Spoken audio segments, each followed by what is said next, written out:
once again, I play around with words because that's exactly what they do. And when you look at the way they interchange words, then you'll see when you sound out a word, it's totally different to when you see it on paper. So that's one way that you can spell court, isn't it? So they're probably telling you that you've been caught again, which they do. I'll keep. Okay. Now everything is hidden behind a veneer, a veil. Like just explaining to you before about the crown, I can see the total bewilderment on faces that not a lot of people are getting it, but I'm sure if you go back over these things on YouTube or the presentations and have a look again and start to see that there is a path to get behind the veil or the corporate fiction.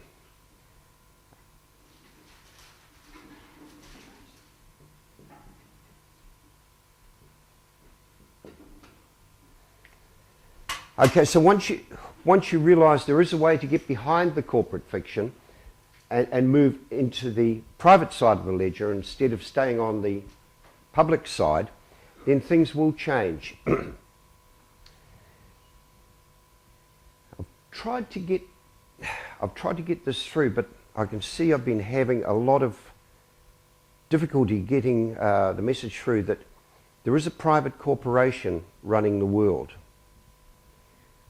And then they have private corporations under that and under that and under that. So there's all different levels of private corporations. And when you see that those corporations, they have set up their articles of association, they've set up their constitution, and people keep trying to go in to that company and say that we come under your constitution. When the penny finally drops, you might start heading in a better direction and realise we cannot come under the constitution of any company. McDonald's, you can't go into McDonald's and say, you've got a constitution, we want to be under your constitution. You can't do it. Far better to claim your crown. Private corporation hides behind the shadows and uses a public interface called politicians to fool us into believing that we have a say. And so every 3 years or 4 years, they change the board of governors. They have an election, tricking you into believing that you have a say. You don't. It's just a dog and pony show to keep giving you faith. But the moment you start waking up and realising what's happening, and particularly when a big group like this starts waking up, the whole thing will change.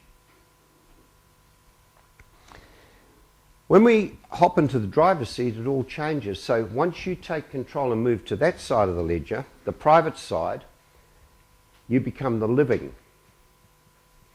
Now, I'll give you an example.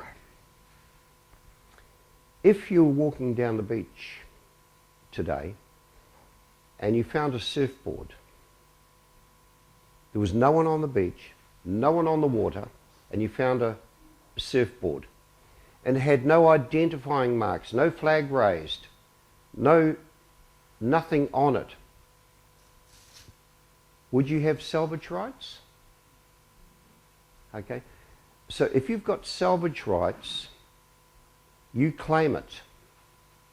Now, if the owner does eventually show up, they have to pay the salvage rights before they can claim the property back.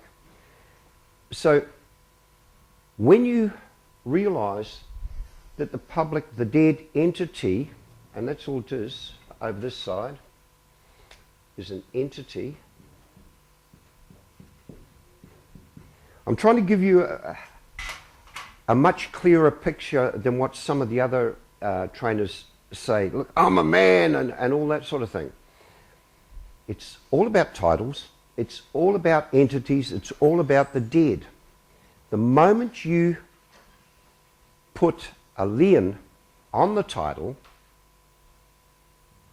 all the ones in the public companies will start leaving that alone. So they can no longer come in, grab that surfboard and start charging you salvage rights. So in the next presentation, I will show you how you put a claim on your title so they can no longer come in and charge you those salvage rights.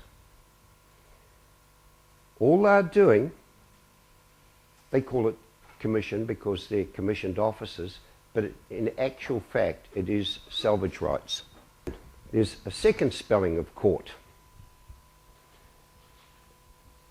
They're fooling you all the time into words.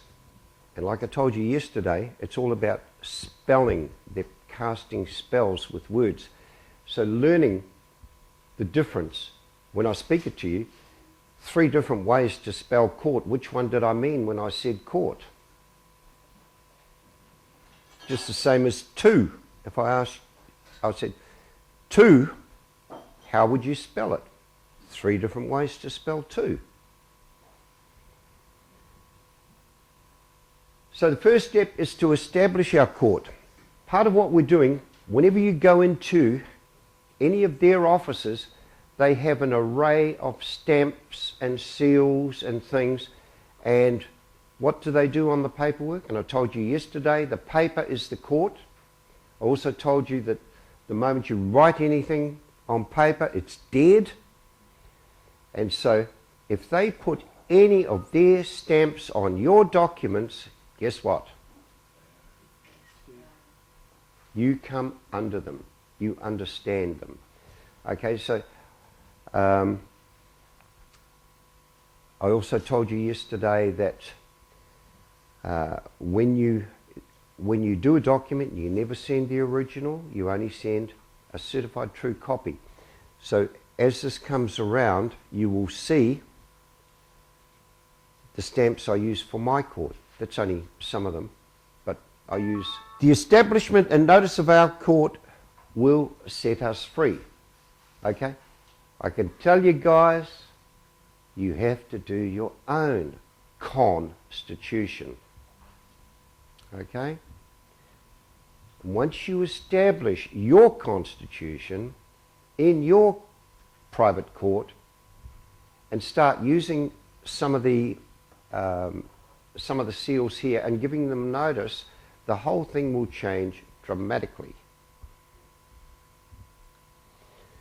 The key.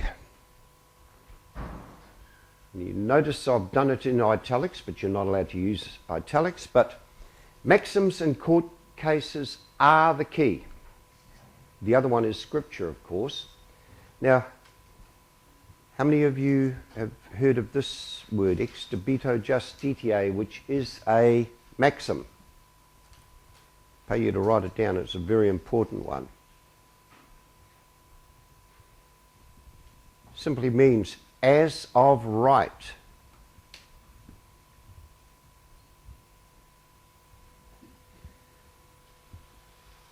Like I told you yesterday, court cases and maxims are law, not statute, not constitution. They are law. They must be obeyed as long as you put them in the right format. If you put them in the wrong format, once again, you'll come under them. Okay. Also went on at length yesterday about invoking the postal system. The postal system is your seat of government. So when this eventually gets around to you, you will see that I have my Postmaster General stamp there, or seal. Now, every document that you take into any one of their courts or anyone in their system, they've always got a stamp. They've stopped doing it now when you come through customs. You don't get any stamps in your passport, do you? Okay? once again, they're showing you, because if you actually put your stamp over their stamp, you invalidate them. But you've still got their passports. So yesterday I showed you how you can come under with a certificate of identity, and that certificate of identity is accepted. They know that. They have to accept it. You notify not only their courts, you notify everyone of what you are doing. Because if you don't notify them, and do you think you're going to hear back from them? No, you're not. Everything in their world is secret. So if you're accessing the private side of the ledger, they will quietly go about setting off things in the background. I told you yesterday how they do it for me. I get a notice. They let me know that they can take money, then they let me know that they're going to stop taking money. So, in their system, everything being dead or fiction, they have to create a role for it. They have a role for drivers.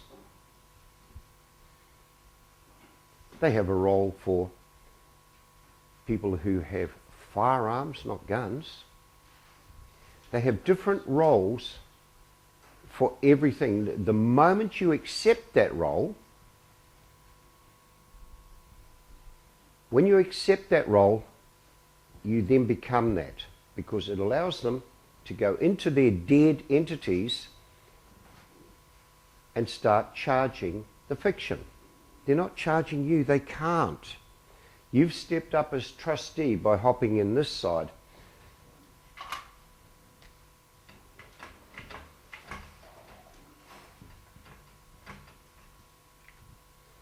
So when you hop in this side, trustee always pays. It's better to be a beneficiary. Why do you think they put such a hatred against beneficiaries? Because you've accepted the right role. They want to give you a sausage roll, not a bread roll. You know, so don't accept the fiction. Another one.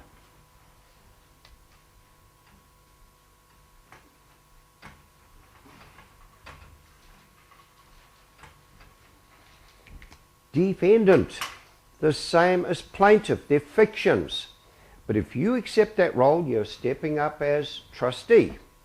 Now they can charge because they're dealing with the dead.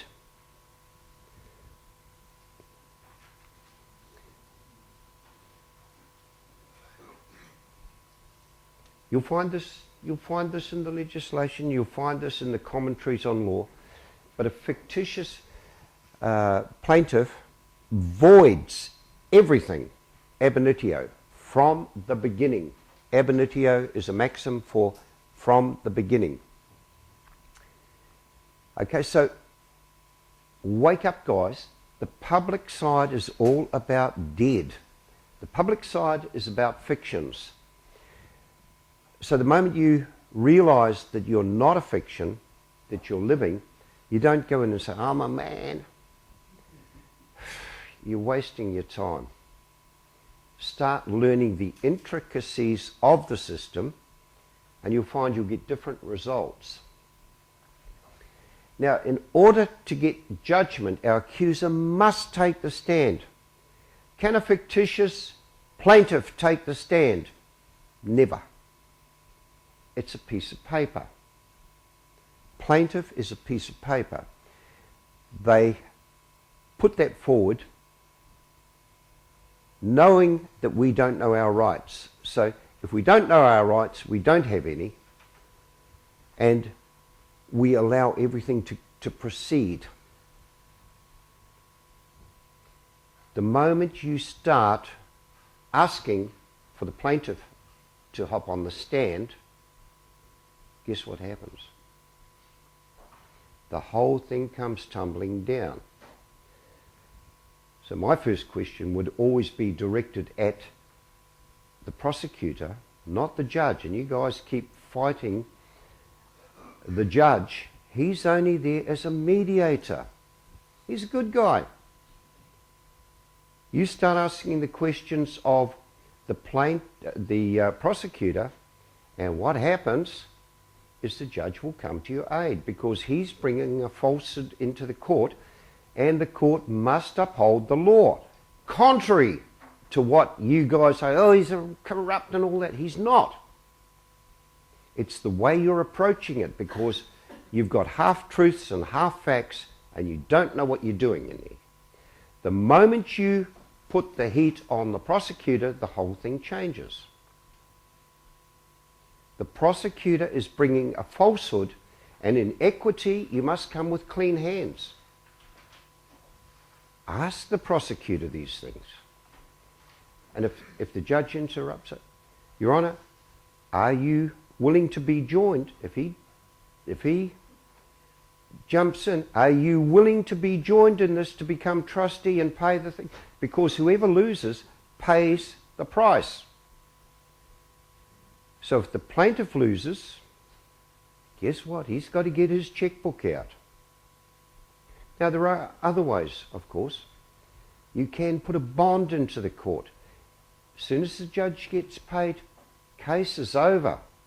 He doesn't care as long as he gets paid. And I've done that. And I'll show you how to do that if you're good children. Only if you're good.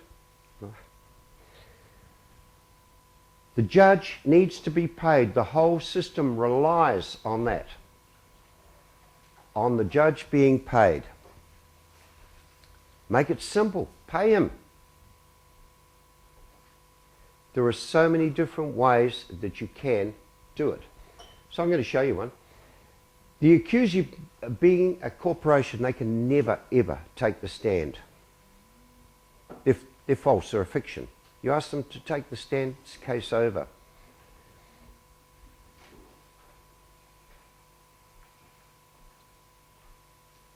Case over. So, Your Honour, we can't move forward until the plaintiff takes the stand.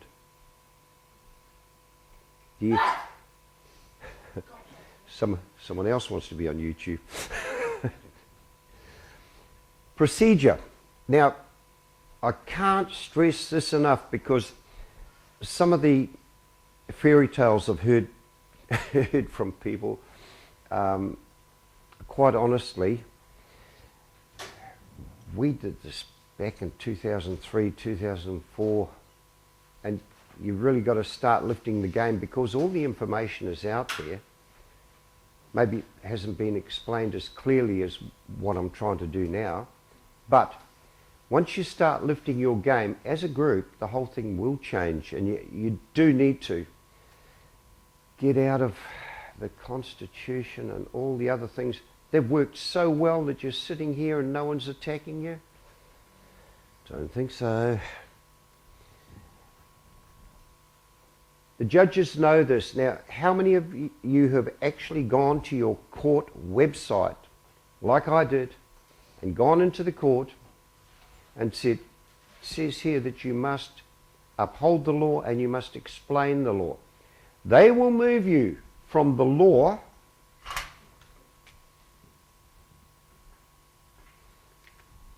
to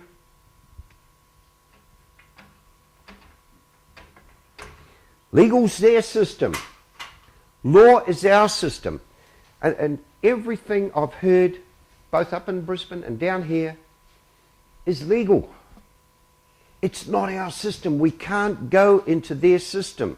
It's copyrighted. It's their system. Treat them with respect. Bring them over to the private side of the ledger and everything changes. A void order or claim has no legal effect ab initio, from the beginning, and therefore does not need to be appealed, although for convenience it may sometimes be necessary to have it set aside. You see, what you guys are doing with your narrow focus, using a telescope to zoom in on one thing, you've never read Lord Denning, who gives you the law. The judges must obey and uphold the law. They tell you that on their website. Lord Denning is one of the best around. So when you start looking at those things, instead of using a telescope to zoom on something that isn't right, you may find that you start moving forward. Oops. Ex debito justitiae, of or by reason of an obligation of justice. Now, once again, there's another word. They must give us justice. And the courts know that to come into equity, you must have clean hands. The judge is going to come to your aid if you know your rights. So, right here, ex debito justitiae, as a matter of right.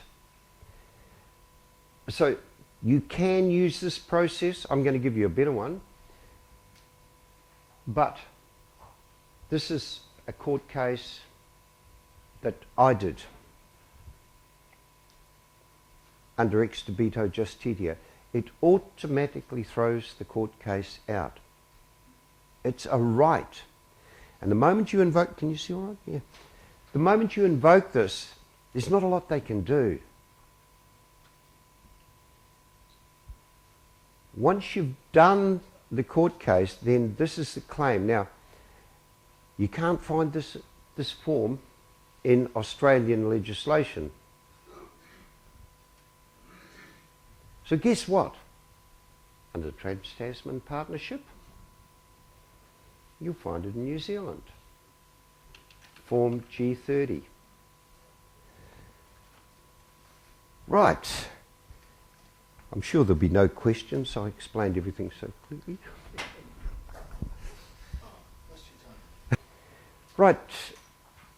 One of the things about being in real estate, I was in real estate for 20 years, so you have to learn your roles, and this is what I say about learning your roles, learning the roles that they are trying to get you to play, and the roles, how they relate to each other. Now, the agent-principal relationship was one thing that was hammered into me in real estate, and I was told that as a real estate agent, the principal was God, and if you didn't follow the principal's instructions to the letter of the law, then they could sue you. And regularly they do try and sue real estate agents, because whatever they tell us to do, we have to obey. Now, a lady rang me from Brisbane. She was in court, and the judge was giving her a bit of a hard time because of what she was saying and doing, you know, the old argument sort of trick. And he told her to go out and get a lawyer.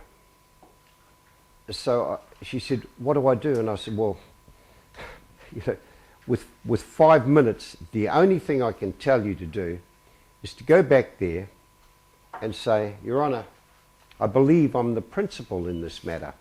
And as principal, I instruct the prosecutor, who is the agent, to settle and close this matter.'" Judge threw her out of court and shut the case down. Okay? Because she didn't understand the role, but I understood the role, that the principal is the highest. They're only coming in as agents for,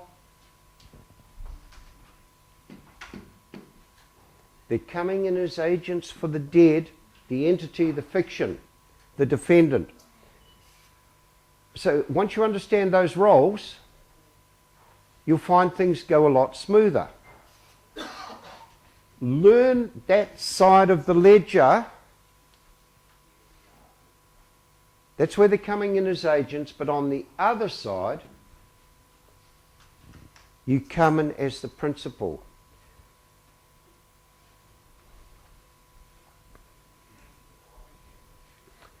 Highest in rank, authority, character, importance, or degree. Most considerable or important.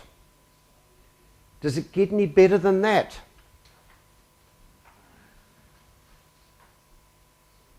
How many people have been into court as the principal or in any matter as the principal? Oh, good. We'll come into question time. We're on YouTube at the moment. So, okay. Coming in as principal instead of, I'm a man, or any of that sort of rubbish.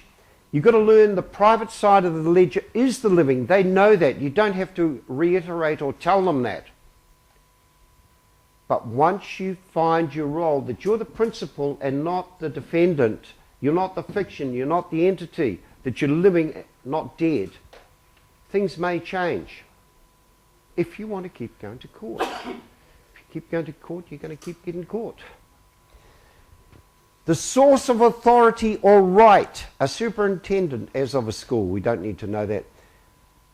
Okay, the source of authority or right.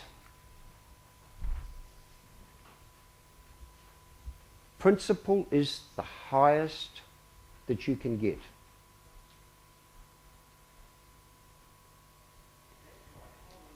Principal-agent relationship is an arrangement in which one entity legally appoints another to act on its behalf. What is legal? What side of the ledger is legal? It's the public side. In a principal-agent relationship, the agent acts on behalf of the principal. So, I know that movie stars are actors. So anytime I see act, whenever they say, I'm acting for you, say, no, I don't want you to act for me, I want you to work for me. Oh, we can't do that because they can only ever be actors on this side of the ledger. So anyone who goes to a lawyer, you're diminishing your rights and you've got an actor working for you. When you step in as the principal, it's totally different.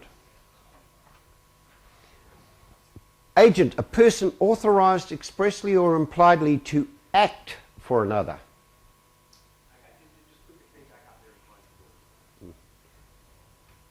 So, to act for another.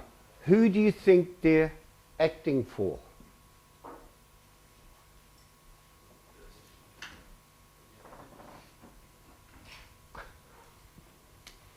They're acting for the dead entity.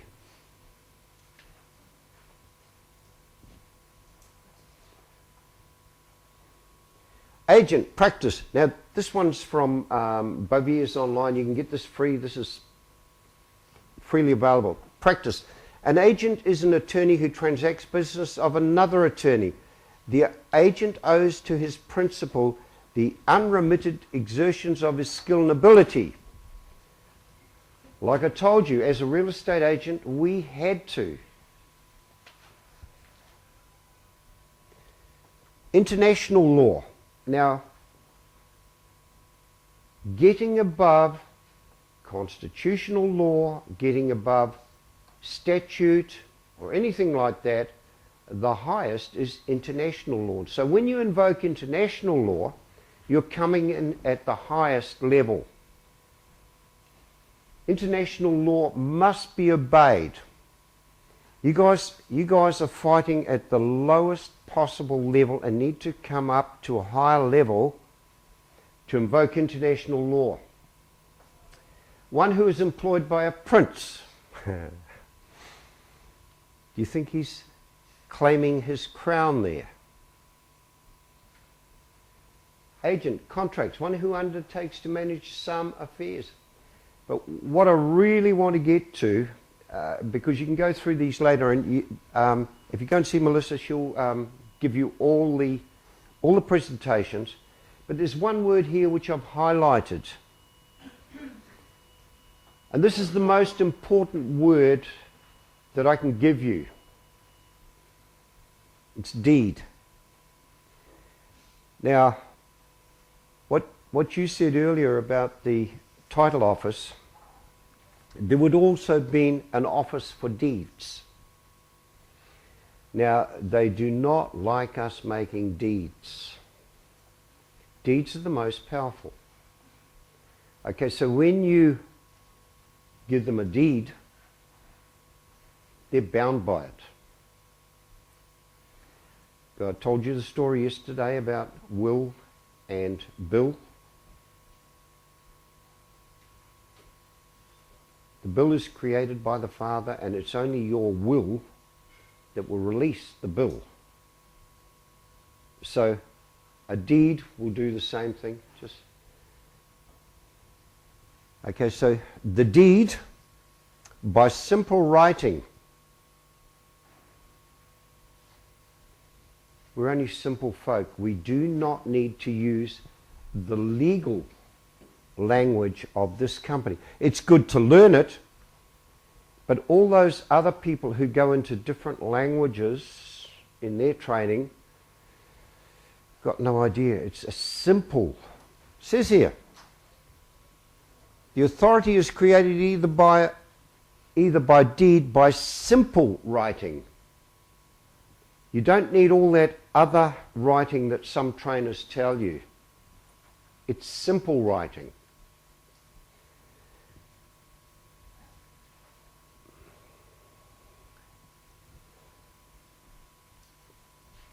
Corporations always used to have a seal. I don't know whether you still have to have a seal here in Australia, but they took away our seal in New Zealand. A corporation doesn't need a seal now. Yeah.